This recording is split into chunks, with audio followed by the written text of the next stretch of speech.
Welcome to Talking Buffalo, featuring conversations with guests from around the world of sports, media, pop culture, and all things Buffalo, with your host, Patrick Moran.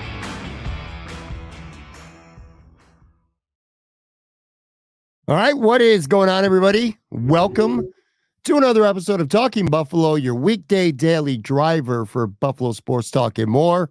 My name is Patrick Moran. Thank you, as always, for checking us out, whether you're watching us on the video side on YouTube or whether you're listening audio podcast form, wherever you get your podcasts from. Appreciate you very much.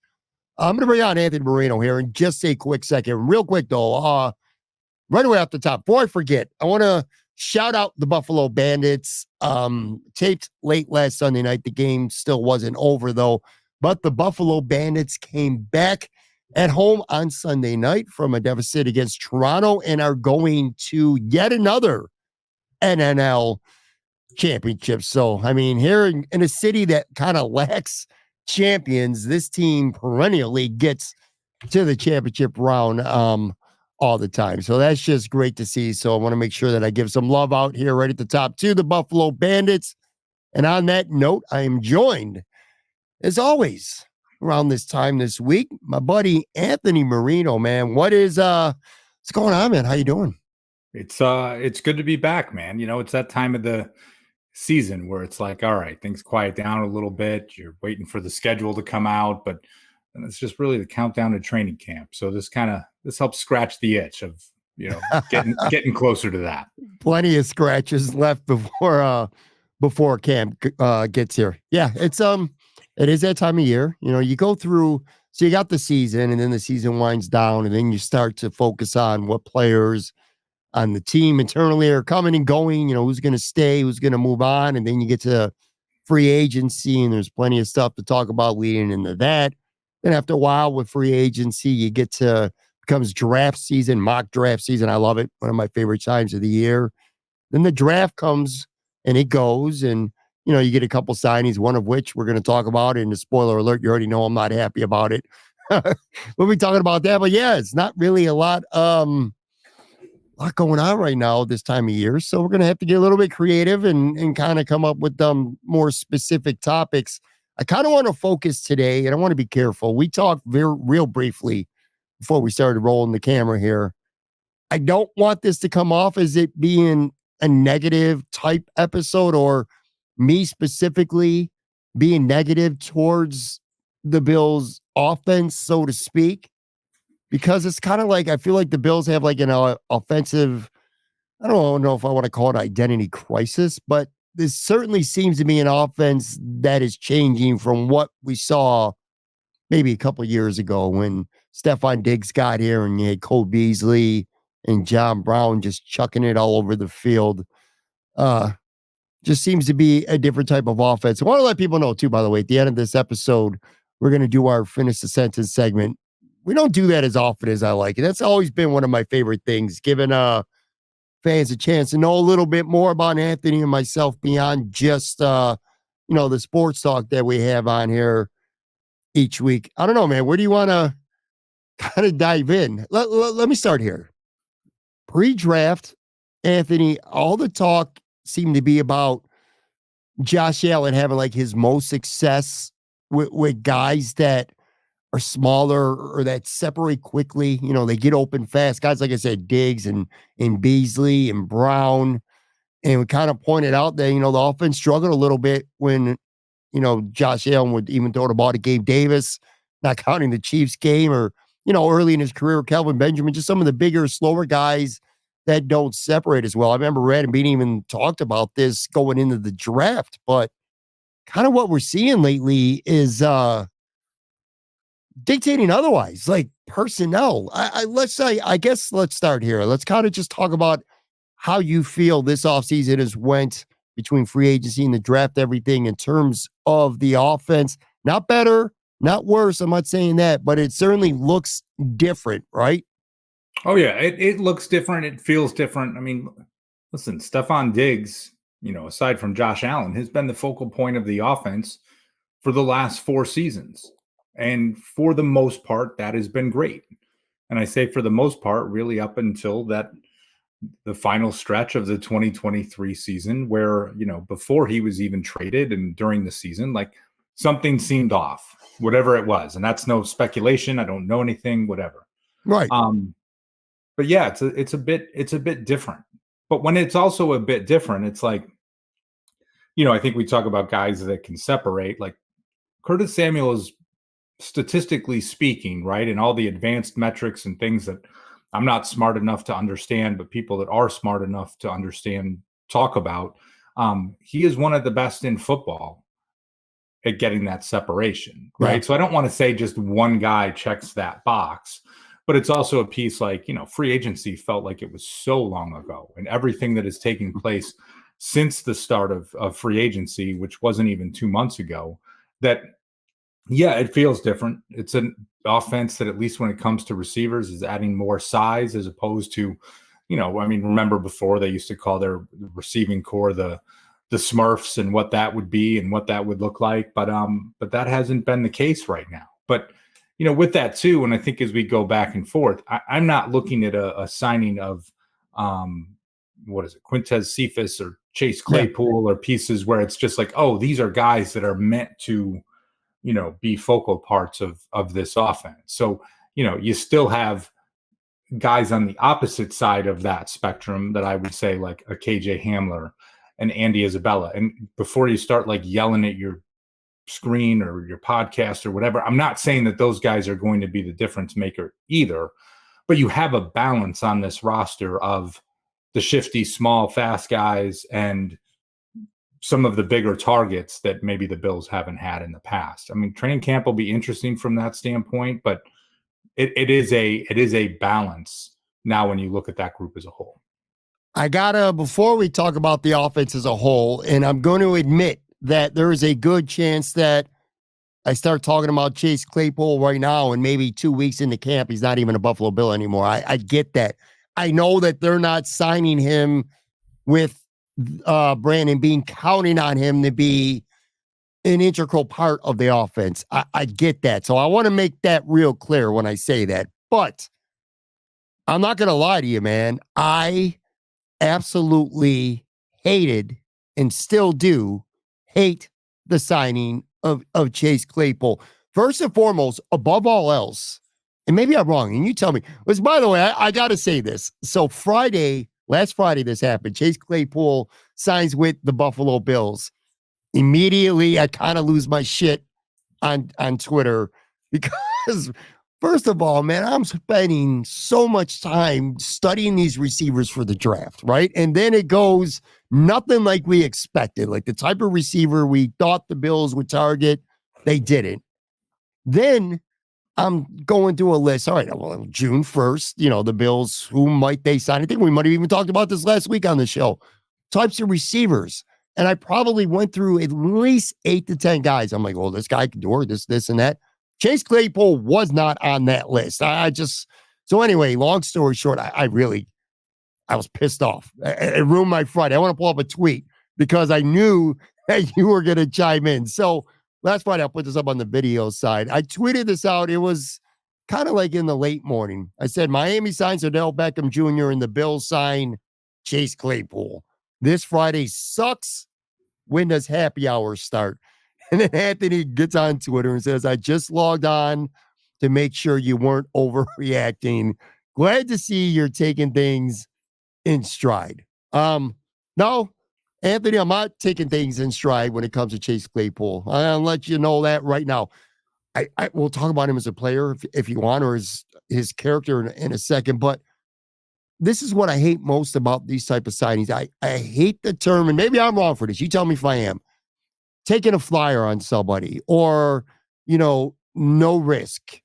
I don't buy that because to me, when you bring a guy like Chase Claypool in the camp, every single rep that this guy gets, 11 on 11, 7 on 7, whatever it may be, every rep for a receiver that I know who he is taking away a rep from somebody like, say, Justin Shorter or KJ Hamler. You mentioned him earlier.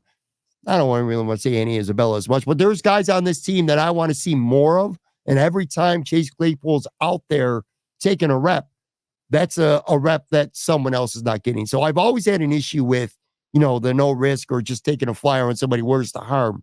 The harm is that someone else who I think is more deserving or might have more potential, more upside, is not getting that look. Let's I guess let's start there because we haven't talked about it on the show anyway. What was your thoughts on Friday with the receivers that were left and that the Bills signed Chase Claypool? Yeah, it was a nothing burger to me. And I am the person that sent out a tweet. I'm surprised you didn't pull this one up where I was like, I don't have any issues with the Chase Claypool signing. I don't see it. I see it as low risk.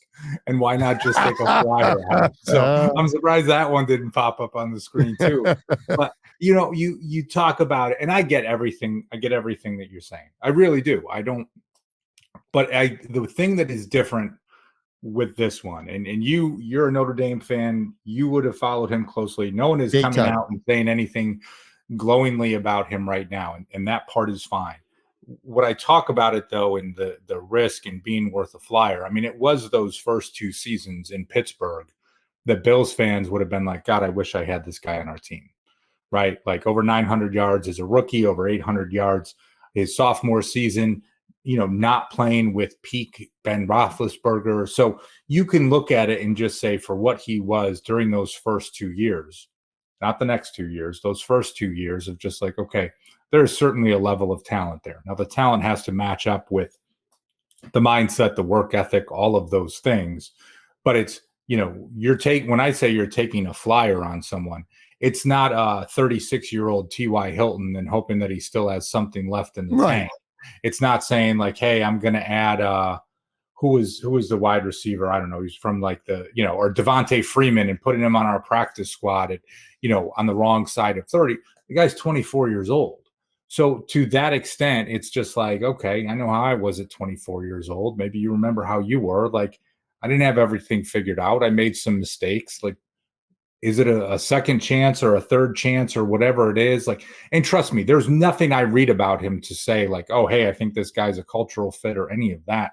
I'm not defending him, but it's just like, when they traded for Corey Coleman a few years ago, like, all right, you bring the guy in. If it doesn't work, you cut him. I mean, I'm looking forward to, hearing how he looks with, Mitch Trubisky throwing in passes with the third team offense and training camp. And then all of a sudden he's going to be cut and you're not going to think twice about it. So that's my take on it again. And then if it works and he shows some semblance of what he used to be and, gets things right, knowing that this is probably his last chance. Yeah, that's when I say it's worth a flyer. And I'm going to preface this too. Maybe I'm a year older, Anthony, now, and I'm just. It is your birthday today. I thought you'd be in a better mood about Chase Claypool than you are. So happy birthday to you, and I'm sorry that Chase Claypool is ruining things for you. I appreciate the sentiments. Yeah, maybe I'm just getting another year older and a little more crankier. I also look at it this way, and look, you are right. I am I don't want to regurgitate everything I pretty much said on the show with Joe from Queens yesterday, but some things I need to. I am a big Notre Dame fan, and I did follow Chase Claypool at Notre Dame very closely, and I subscribe to a lot of like Notre Dame football newsletters, and now even so more than ever. But I remember even when he was at school, he was a great player at Notre Dame. I mean, a great player. Kind of a dick though, man. I mean, I've heard a lot of stories about him, even going back to college. He comes into the NFL, second round pick, has a really good rookie year, pretty good second year, and then he gets traded for lots of reasons. Again, cultural stuff, didn't work out in the locker room. I've been hearing again ever since Notre Dame. The guy is a lazy route runner. He does not pay attention to the little details. Could be all wide receivers, I think, to some extent are selfish. So that's not anything unique, about him, but just a lot of stuff. And then he gets traded to Chicago, and Chicago gives up a second round pick to get him, and they couldn't get rid of him fast enough. He pretty much did nothing in Chicago. And I know a lot of people are going to point to the fact that offense sucked and he didn't have anyone really throwing him the football. There's some fairness to that.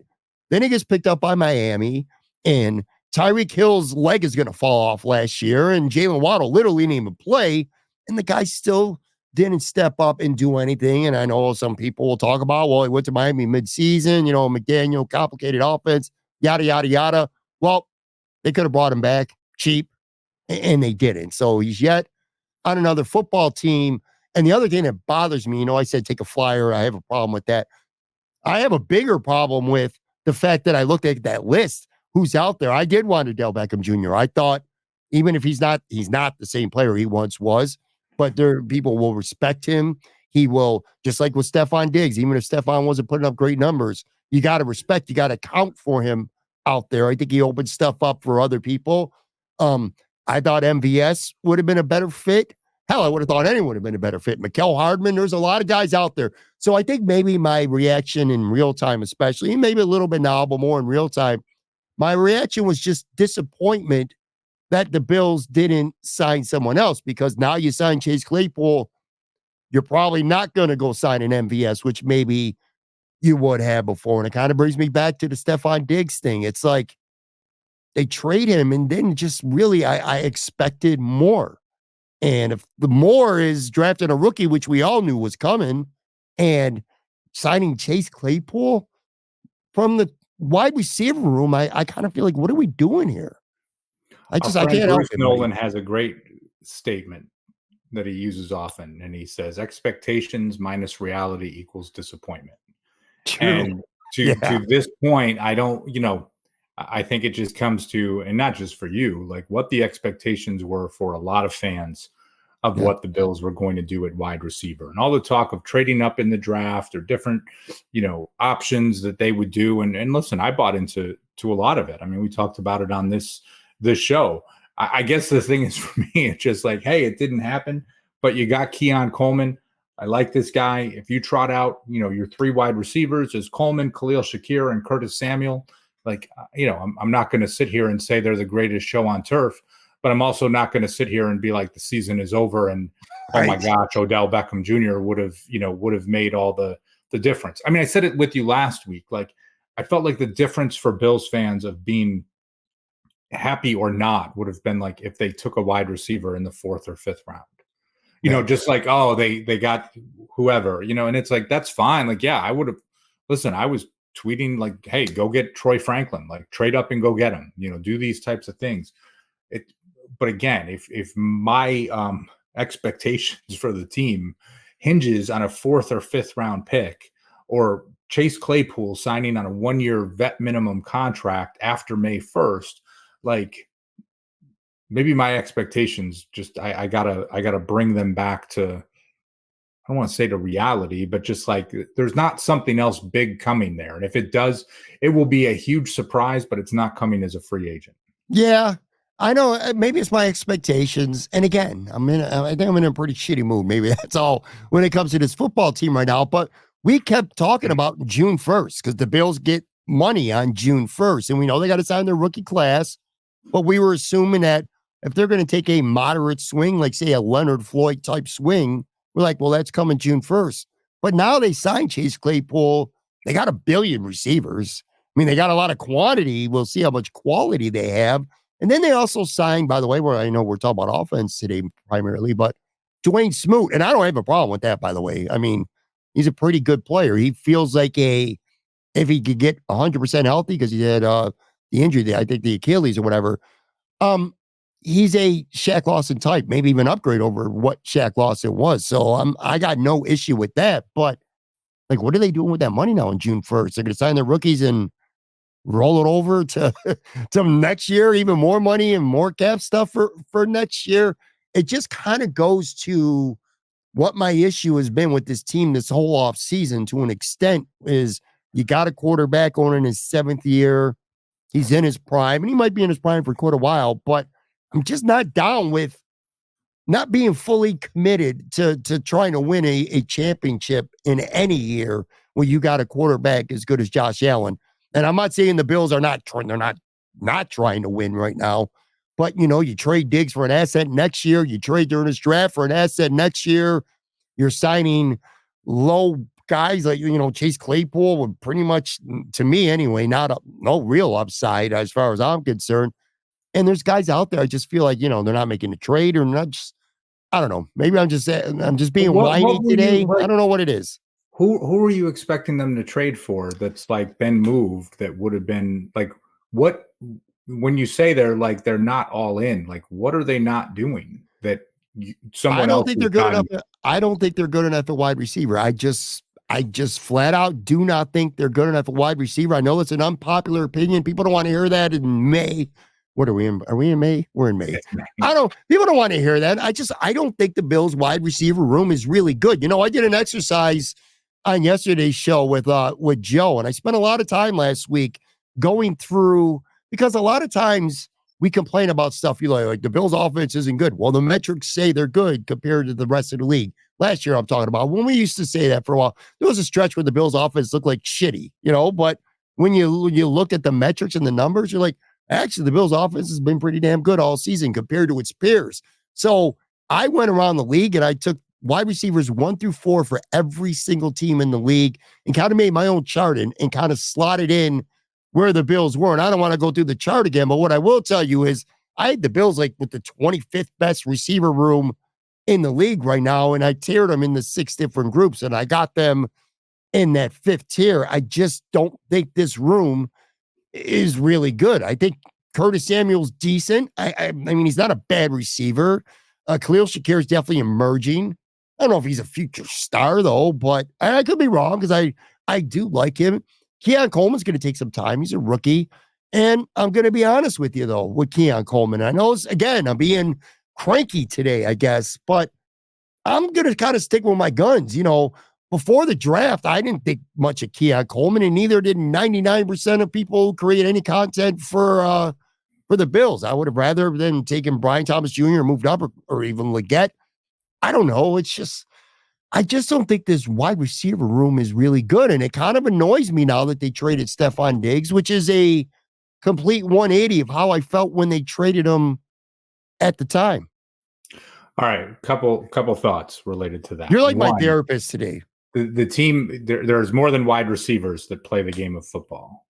True. So if wide receivers was all that mattered, and I realize the narrative this offseason for all of us has been so focused on the wide receivers, then I would get that. But there's more to this offense than that. There's much more to the offense than that. Sure. And I get it. Like, people don't want to hear this part either, but it's just like, hey, even last year's draft, when you're talking about wide receivers, and then they're disappointed that you bring in Dalton Kincaid, like, oh, don't, offensive weapon or, pass catcher, whatever. Well, it is what it is. Like, if this guy's going to catch 100 balls this year, like, great, fantastic. Like, that's I get it. That's okay. Like, that's something that can happen. So I think there's that piece of it. And listen, I can be the optimist. You can look at other teams and just say, that list you had, I couldn't, see all the fine print as quickly enough. Like, but yeah, some of these teams for what they have today, and again, the season doesn't start tomorrow. So I think with some of this reference, I talk about what they had last season. But you look at what the Chiefs had last season, and it's like, okay, that's a team that won a Super Bowl with no, bona fide wide receiver one that anyone's going to say like, oh my gosh, this guy is fantastic. You can look at the Baltimore Ravens and look at their team and just say, okay, yeah, they drafted Zay Flowers. He shows some upside, but no one was this target monster for them. You can look at what the Green Bay Packers were last season and the success that they had. So, there's a lot of things, and people be like, oh, well, but Detroit. Well, yeah, Detroit also had 2,000-yard rushers. So, like, I don't know, is anyone in Detroit screaming about them being a run-heavy team and negating the pass and this and that? So, I get where you're coming from. I do. And if it was like somebody traded, got Brandon Ayuk for a 4th-round draft pick, like, yeah, then I will flip out with you and be like, what the heck is happening? But until any of those guys are moving, until somebody is making a move that it's just like, gosh, the Bills should have done that, I'm not going to think that they're not, that they're not committed, that they're not all in. It might not be as flashy as we want it to, but I can look at this and I can see a path to just like, yeah, it might be a little bit more balanced than some people might want to say. That part I get too. And nothing would make me happier than, Khalil Shakir establishing himself as a 100 reception guy, or Dalton Kincaid or Keon Coleman, and someone becoming a superstar that's going to demand double coverage and 10 targets a game. But if it doesn't happen, there's enough examples that you can see where, hey, you could have 4 guys getting 100 targets this year and having some pretty insane balance. And you can still be pretty successful. So I'm going to hang in there with me, man. Hang in there.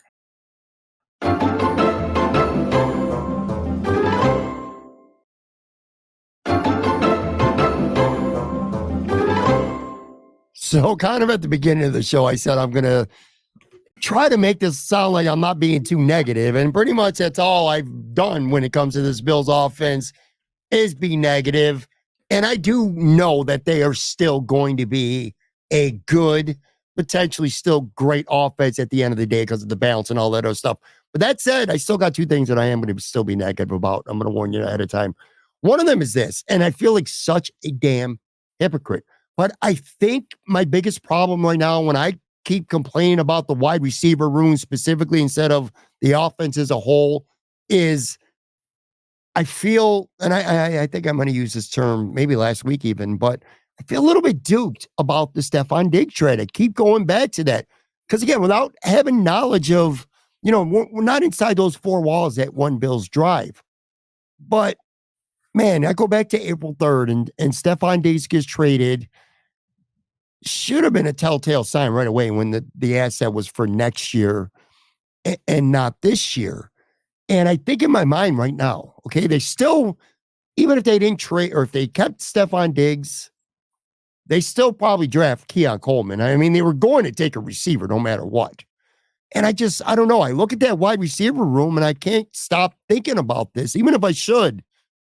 You have Stephon Diggs, Samuel, Shakir, and Keon Coleman. And to me, that just sounds a lot more appealing. I think trading Stephon Diggs is going to put a lot more pressure on Keon Coleman early on to be more productive as a rookie. And I know I'm crying over spilled milk. Trust me, I get it. I'm usually the guy who criticizes and bashes somebody when they talk about and complain about what I'm complaining about right now.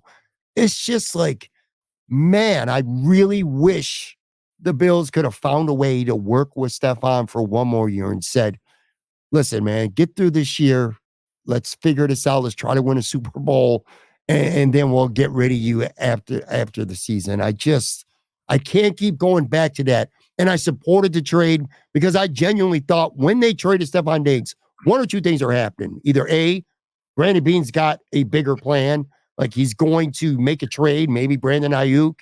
I wasn't really much on Deebo Samuel, but I don't know, a couple guys out there, maybe somebody that we're not even thinking about. But I thought some sort of trade was coming because they don't have the cap room to go inside a big money receiver. Or I'm like, they're really all in to go try to get Roma Dunze, or maybe even trade up for Brian Thomas Jr., or at the very least, they're going to get receivers with 2 of their first 3 picks.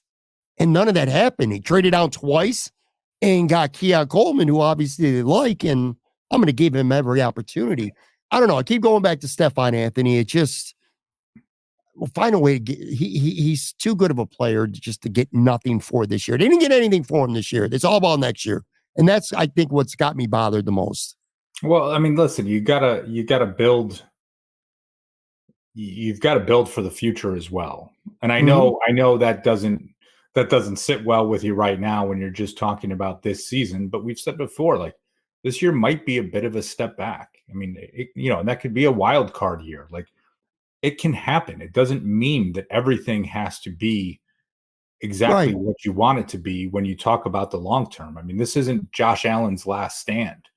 And we've seen teams do this before. I mean, we've seen the Green Bay Packers trade Devontae Adams. We've seen Tyreek Hill get traded. We've seen Stephon Diggs now get traded multiple times. Odell Beckham Jr. in his prime, moving to the Browns. I mean, these things, it happens. And I'm gonna say this, and I believe this is what was said, but Jay Skursky, who you're close with, was on with Tyler Dunn like last week, talking about some stuff post-draft. And, they were talking about Diggs and the Diggs trade and just kind of one of those things. And, I believe it was in the background, and not in the background, but like Jay had said, he's a cancer. And and the conversation just kept going. there is a certain point with a team where, and again, for on paper and expectations and all of those things, we can look at it and say, God, I wish they still had Stephon Diggs, the receiver, on this roster. Sure. I certainly do, right? Like there's no question with that. I'm not in that locker room. I don't know what's happening. I don't think Brandon Beane would have traded him away just to be like, hey, I'm punting on this year. You know, when they say that this is what's best for the team, I'm not going to use the term addition by subtraction. Like that's not it. But sometimes like it's just going to get old. It's going to wear thin. And often you see it with a lot of marquee wide receivers that sometimes this stuff, it just happens. Like you have your 4 years, it's good. It's run its course, move on to the next one. So it's, you know, again, Jay would probably have some better perspective than anyone when you kind of think about that. And there's probably some more out there that you just don't know. Right now, I look at it, that's probably a top 50 pick next year. And I'm really happy that the Bills have it right now. Look, I want to be clear too.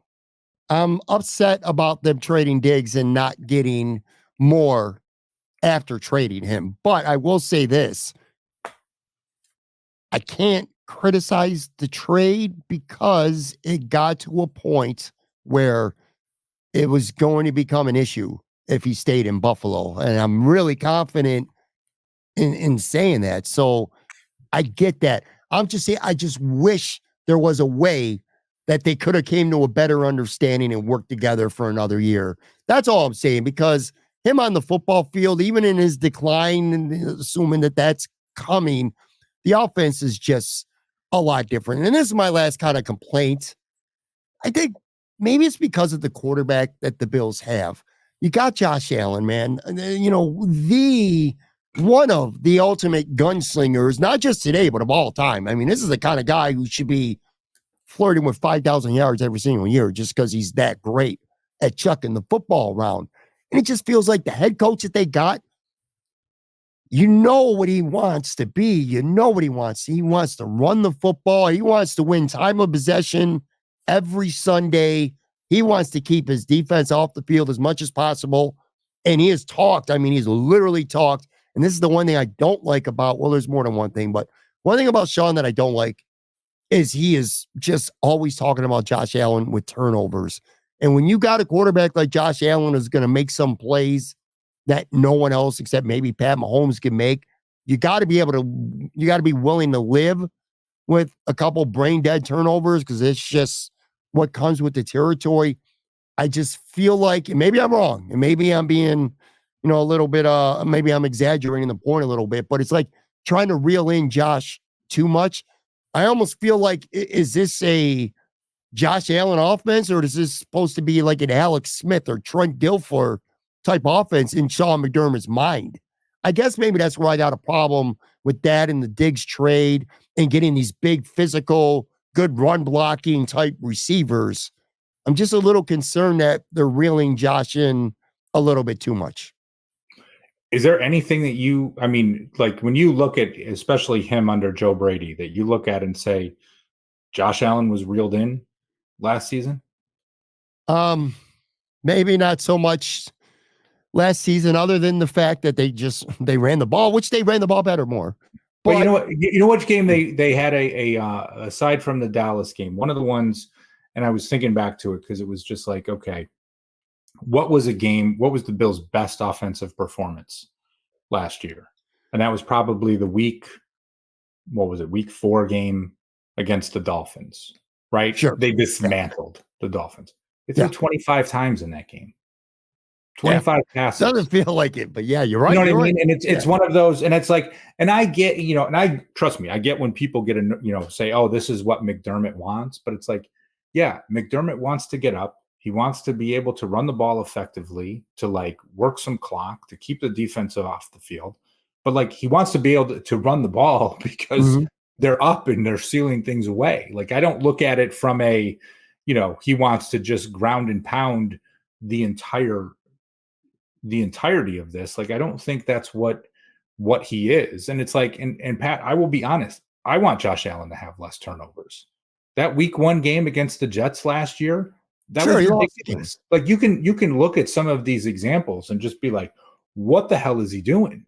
And it's not like I don't want him to be anything different, but like, hey, if those 18 interceptions were 12, I don't think anyone would say like, oh, they're neutering Josh Allen and not letting him play quarterback. Like, no, but you do away with, 6 of those that were just like, what the hell was happening? There's no way he could have been seeing what was taking place.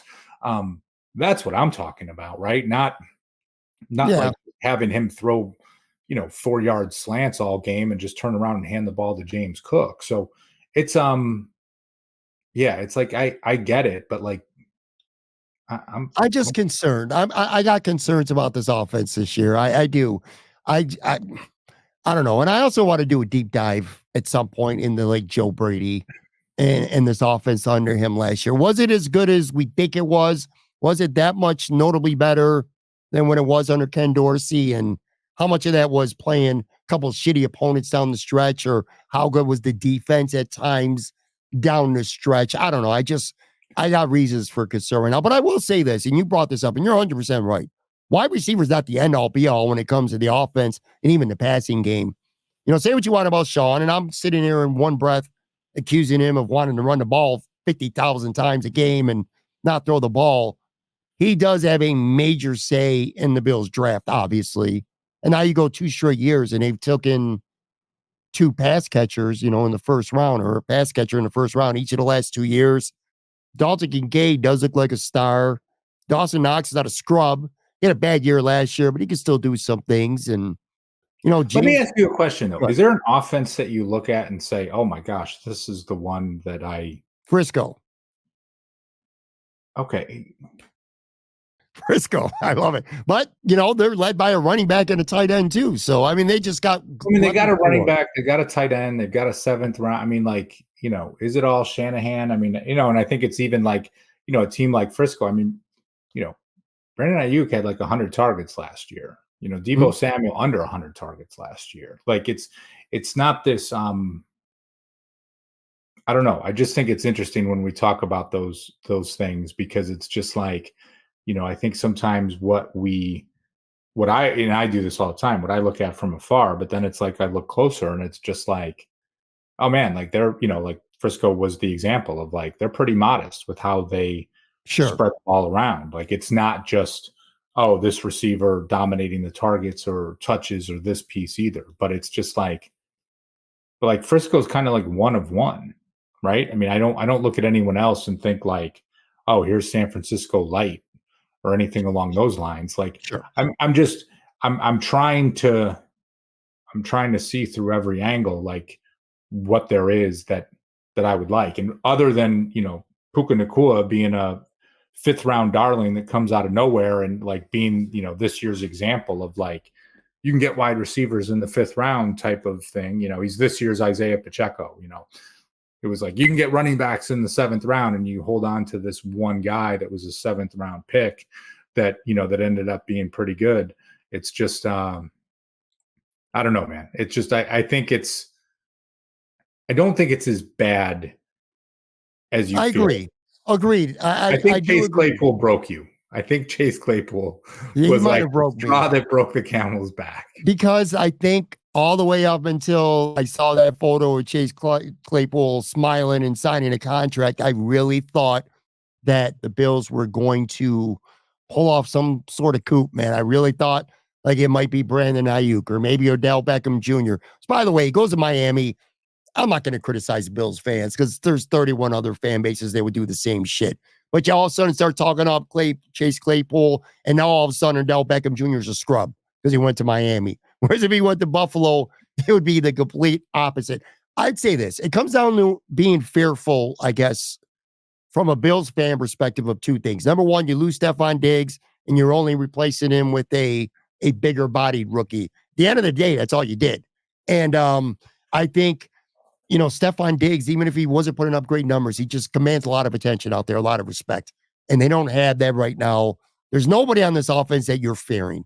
There might be some, like, again, Dalton Kincaid might become a superstar, but you're not afraid of anyone except Josh on this offense right now, where I think Diggs, you have to count for him a ton. I'm afraid of that. And I'm also afraid of Sean McDermott's a defensive coach by nature. And I'm a little concerned that he's going to reel in Josh too much. And I know we talked about this just a few minutes ago, and I'm not even just talking about with the arm, by the way. If you remember the first half of the season, it was maddening at times that Josh Allen, it was plain as day that they did not want him running the football. And he brings an element to that offense when he's on the move with his legs. And I just get concerned when I see stuff like that. That's what concerns me the most. But I also want to be clear about one other thing. Dude, I'm not trying to say the offense doesn't, even the receiving room doesn't have promise. Khalil Shakir's last 10 games, I did the math. If you add up his last 10 games, yards per game, he had pace for about 800 yards over the course of a full season. Samuel had 851 yards receiving when he played for Brady in 2020 with Carolina. Mac Hollins even is just 2 years removed from having almost 700 yards with Vegas. And of course, Coleman's a talented rookie. He's promising.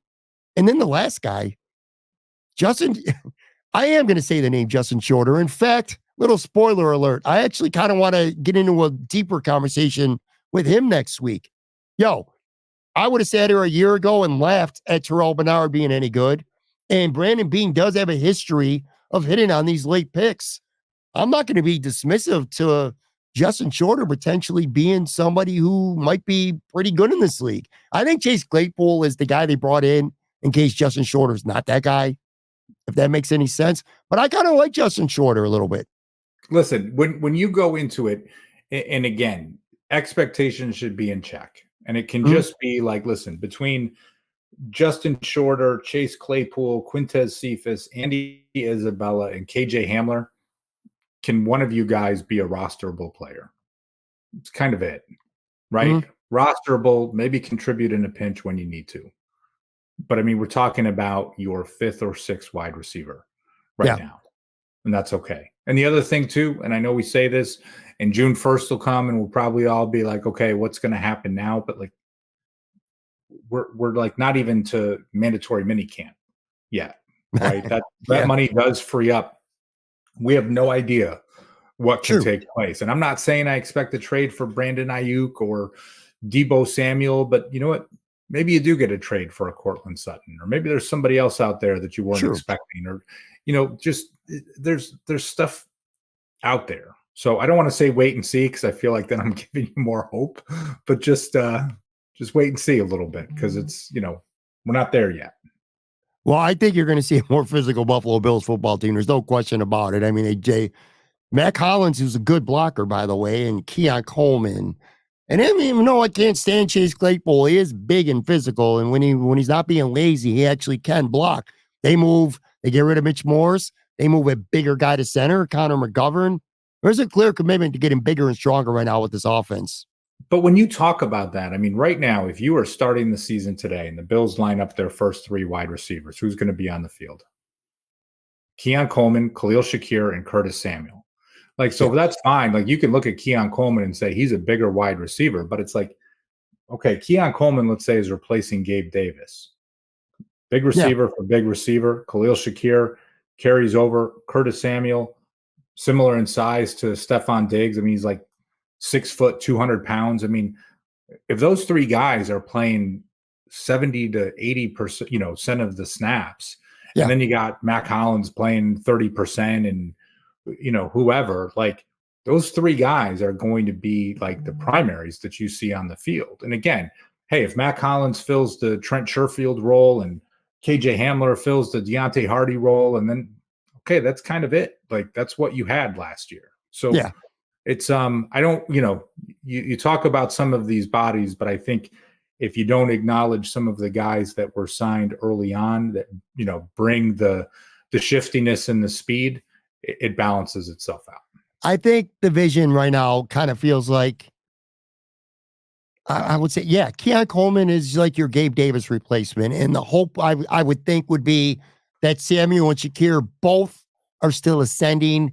And between both of them, they can kind of replace most of what Stephon Diggs did. And then you're going to have Dalton Kincaid, who you assume is going to be better in year two. And he was fantastic as a rookie. And you do have James Cook, who is one of the better young running backs in the league. I still like Ty Johnson. Look, I know I'm being paranoid right now about the offense. I'm not going to sit here and tell you that I'm not being paranoid. I am. And again, I think it's just at the end of the day, it's more of an element of the surprise that I expected more done at the wide receiver position after they traded Stephon Diggs. And I just haven't, they didn't. That doesn't mean that it won't work out. It just means that they feel better about what they've already have on this roster than some other people, including myself, feel. So I don't know. We'll see. It's just, this is going to be a different offense. Well, is it going to be a different offense? That's a legitimate question. How different is this offense going to be, Anthony? If at all, I don't know. I mean, I don't know. I don't know how different it's going to be. I mean, I do think Curtis Samuel's a bit of a wild card here, right? Is that a guy that's like a combination, receiver lining up in the backfield, taking some handoffs, like think the best of Isaiah McKenzie and more of a receiving threat? Like, I don't know, but that's the part that makes it kind of interesting too. I'm most excited. Listen, I know we're talking about wide receivers, but like Dalton Kincaid, if he takes a step next year, just a step, right? It doesn't have to be some huge leap. I mean, he's a guy that can go for, 90 receptions, 1,000 yards, like that. You can see that based on the player he was down the stretch. And I think when you talk about it, like, and I get it with Stephon Diggs, but he was option number 3 in the passing game down the stretch last year behind Shakir and Dalton Kincaid. And you can argue maybe offensive option number 4. You include James Cook in there as well. So it's 3 ascending players were your 3 top offensive playmakers down the stretch last season. And they are, 2 of them going into season 3, which is when you traditionally make the jump, and 1 going into season 2. So, and listen, I know I'm being optimistic. I'm trying to make you feel better. It's, all that, but it's just like, I think as I process that piece, and I will be honest too, Keon Coleman, you want this kid to be great right now. Sure. Not just because you need him to be great. The personality adds to a lot of that. And it's just like, here's a guy that's become a nationwide story. And it's just like, oh, you can have a receiver that's the focal point of a lot of talk shows and people sharing their clips and videos and doing podcasts and all this because he's a real likable and fun guy, not because, hey, are you happy in Buffalo? Are you unhappy? Is everything okay with you and Josh Allen? Why did you have your hands up? Like, what's going on? Are you going to be back in Buffalo next season? Like, you can fill that void with something that's got a little bit of feel good to it. You got to be able to play. But if he can be able to play, he's off to a pretty good start. Yeah. In hindsight, like even when they signed Curtis Samuel, it felt weird at first because it's like, well, he's a slot guy. And Khalil Shakir looked really good in the slot at the end of the year. And you're like, well, because you look at the numbers and where he lined up in the slot over the last couple of years has been overwhelmingly in the slot, just like with Shakir. Now, these guys could both play on the outside a little bit. But in hindsight, I kind of feel like that was like the beginning of a step when they were going to trade. Maybe they knew they were going to trade Stephon Diggs, and Samuel was the guy that they kind of envisioned to an extent of what Stephon Diggs was, because at the time it felt like, this dude, you're just signing another slot guy. You already got one. I don't know, man. It's going to be interesting, but get ready next week for the Justin Schroeder deep dive. This is coming, folks, whether Anthony likes it or not. Before we get out of here, we got about 7 minutes left here on the show. I want to do our Finish the Sentence segment. Again, this is kind of, I ask Anthony 3 pop culture related random questions. Just give us a chance to kick back a little bit. And like I said, give fans watching and listening an opportunity to know a little bit more about what we like and what we don't like about pop culture and life. Let's start here. A fictional character's death that you have still not gotten over is blank. All right, I'm going to cheat and go with 2. And one is near and dear to your heart. I'll say Apollo Creed in Rocky IV. Was one that it stuck. And growing up as a boxing fan, right? Like, it's a brutal sport, and it's one of those things. Not to say that you could see that happening, but it's like, gosh, it is something different. And to think that that's that happened that early in the film, and that's what set the set the tone. It wasn't just a like, oh, he got beat up really bad and, Apollo's, he's on life support and he's going to make it and all this type of stuff. Like, no, that was one. And more recently, I would just say, and it's not even like from an emotional standpoint, but Tony Stark dying at the end of Avengers Endgame. And I say that because in a way, it's just, and it was 16 years ago this week that Iron Man was released in theaters. And you just think of like an enjoyment of what the Marvel Cinematic Universe was. And they are struggling with their footing since Tony Stark and Robert Downey Jr.'s character left in that role. And it just the arc that he played from being at the beginning in that first Iron Man film to kind of coming full circle and for, putting everyone ahead of himself and making that ultimate sacrifice. To me, that was one that it's like, I'd be remiss if I didn't include that. So those are my two. I got to say, we don't tell each other what our answers are going to be. And every now and then we end up getting a same answer. And this is one of those cases because mine was Tony Stark. I thought for sure yours was going to be Apollo Creed. No, Apollo Creed's up there, though. Apollo Creed is definitely up there. In fact, I would say if it was going to be someone from a Rocky franchise, though, it actually would have been Mickey. Mickey, if we did a watch along right now and we put on Rocky 3 and Mickey dies, I'm going to cry. I'll tell you that right now. Right now, literally. But no, I went with Iron Man, Tony Stark as well. It's funny. Obviously, I've seen it at the theater, but just over the past week or so, it was on TV, like TNT or TBS, one of those stations, and the TV just happened to be on. And I came out of I got my home office here in the back of the house, and I went out to the living room, and it was on. And literally that scene where Gwyneth Paltrow's holding him and he dies near the end of Endgame was on. It got me emotional, man, and it shook me. And you brought up a point. You're right. Maybe for some people they don't agree with this, but to me personally, the after Endgame MCU just hasn't been the same since he died and Captain America and Black Widow. It just, but especially him. So that one really shook me, and I don't know. I got kind of emotional just watching it.